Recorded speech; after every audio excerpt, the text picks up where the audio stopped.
pašventinimo proga. Skulptūros autorius Rimantas Zinkevičius iš Ukmergės. Mecenatas kunigo švietėjo Jono Katelės labdaros ir paramos fondas. Prie mikrofono kviečiu Rokiškio rajono merą Vytautą Vėlį. Jūsų ekscelencija vyskupė Lionginai, labai malonu, kad jūs atvykote į vieną iš pirmųjų mūsų miestų, mūsų gimtadienį. Turėtų būti gerbiamas ekscelencija Čekijos ambasadorius. Sveikinu visus atvykusius pagerbti mūsų kultūros, mūsų istorijos, mūsų praeities. Mėly rokiškėnai, dar kartą jūs su gimtadieniu. Labai smagu, kad jūs renginiuose taip gausiai dalyvaujate, pagerbėte rengėjus, pagerbėte mūsų istoriją. Prieš 130 metų buvo baigta statyti mūsų Gražuolės bažnyčios varpinė ir tuo pačiu metu įkurta muzikos mokykla. Bažnyčia buvo baigta 5 metais anksčiau ir vargonai buvo vieni tuo laiku geriausi Europoje. Ir matyt, todėl buvo nutarta pakviesti iš Čekijos gabų muziką Rudolfą Lymaną ir įkurti čia mokyklą, kad galėtų ruošti Lietuvai vargonininkus. Čia baigė mokyklą Mikas Petrauskas, Juozas Gruodis, Juozas Talat Kelpša, daugybė kitų vargonininkų. Ką reiškia tautų bendravimas, padėjimas vieni kitiems. Mes Čekiją visada, anksčiau buvo Čekoslovakija, gerbdavom, atsimindavom gerų žodžių. Prisimenu studentų laikais po Prahos pavasario, kaip per visą KPI tada fakultetą buvo užrašyta šalin rankas nuo Čekoslovakijos, juodais pusės metro dydžio dažais.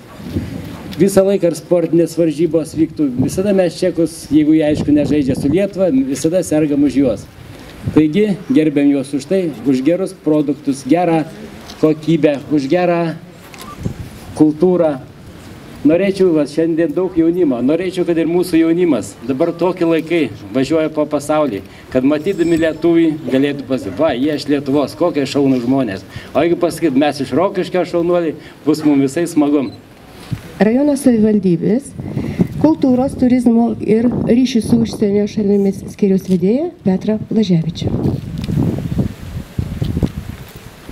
Gerbiamas ekscelencija vyskupė, gerbiamas ekscelencija ambasadoriau, gerbiami kunigai, broliai ir sesės.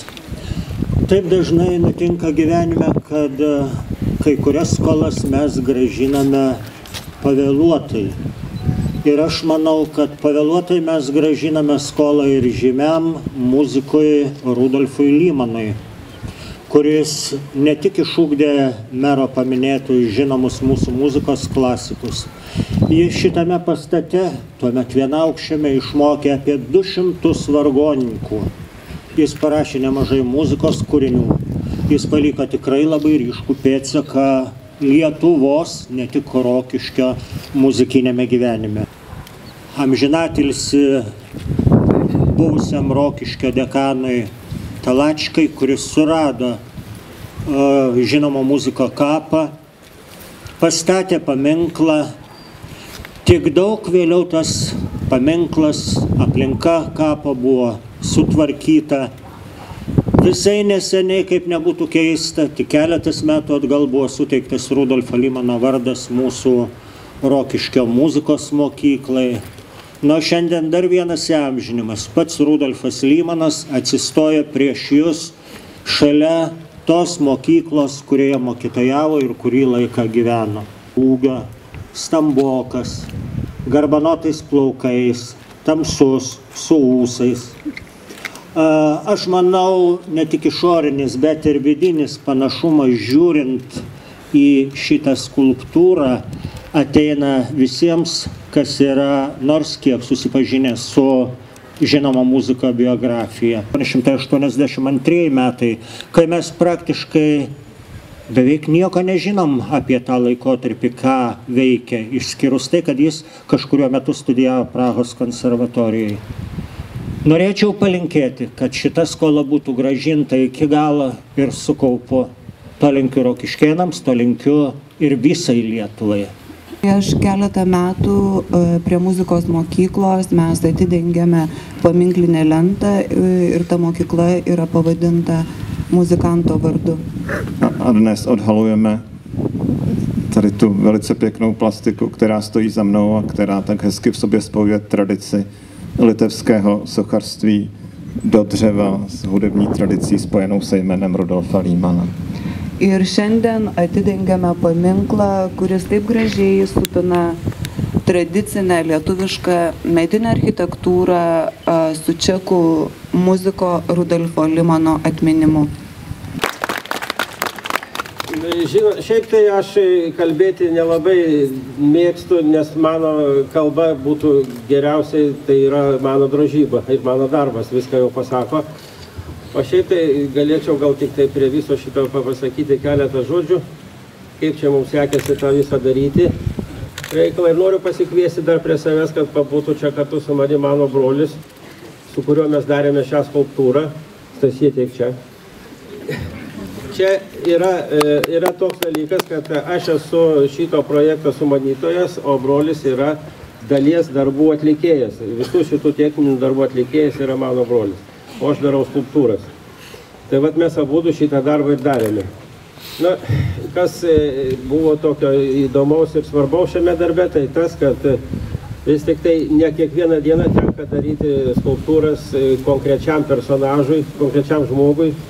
Tai ir ta skulptūra, kuri dar yra skirta jo atminimui, tai tikrai pareigoja ir yra didelė atsakomybė. Ir šiuo atveju, kai Jono Katelės fondas kreipėsi į mus, aš tikrai taip jau jaučiausi ir pagerbtas, ir susijaudinau tikrai, kad vis tik tai yra atsakingas darbas.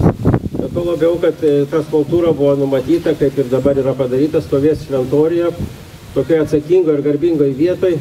Tai visą tai tikrai labai taip ir pradžioj slegia, kol įsivažiuoja į tą darbą. Ir buvo dar tokių dalykų, kad reikėjo surinkti medžiagą apie jį.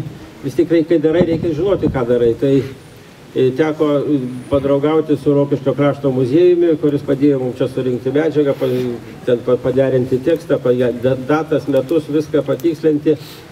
Ir mes apsisprendėme, kad vis tik bandysim daryti kokią tai žmogaus figūrą, kuri būtų bent kiek panašiai į Rudolfą Lehmaną ir kad jinai bent jau simbolizuotų jį. Bet muziejus turėjo tik vieną nuotrauką, kuri buvo tokia, kad padidinus veidą, tai iš nago dydžio veido, tai padidinus į mašinraščio dydžio fotografiją, to veido beveik nesimato, tokie išplaukia plėmai, tik tai matosi. Tai buvo gana sudėtinga atkurti jo portretą, tai mes maždaug stengiamės padaryti, bet išėjo taip, kaip išėjo. Bet aišku, tikrai dėkoju muziejininkams už tą visą pagalbą, už viską ir visiems rokiškėnams, kurie labai geranoriškai čia dirbo ir statė ir padėjo pastatyti ir mes čia per dieną čia atlikom šitos statybos darbus ir viskas čia vyko sklandžiai, labai gerai visi čia stropiai dirbo ir stengiamės ir padarėm. Tai vad ačiū visiems. Žinot, kad netiesiai iš Panevėžio atvažiavau į Rokiškį. Buvau užklydęs pro Anykščius.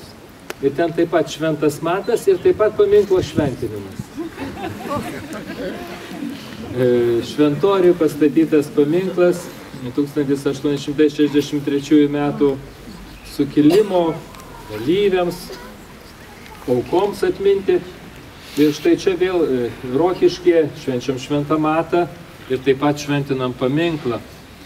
Tai, ką jie turėjo, ką jie mums perdavė, mes iš tikrųjų galim toliau matyti ir galim paruošti tą kelią tiem, kurie gyvens po mūsų, kad jie dar toliau matytų. Ne tiek paminklui reikia pašventinimo, kiek mums. Kad mes visi, kurie čia ateisit, kurie mes ateisim, kad tuo pavyzdžiu, tų žmonių, kuriuos prisimenam, pagerbiam, ir čia konkrečiai Rudolfo Lehmano atminimui paminklas, kad ir mes sugebėtume savo dovaną, savo energiją, savo gabumus panaudoti geram, dalintis su kitais. Tai bus didžiausias atminimas ir didžiausias pagerbimas tų, kurie čia yra įamžinti.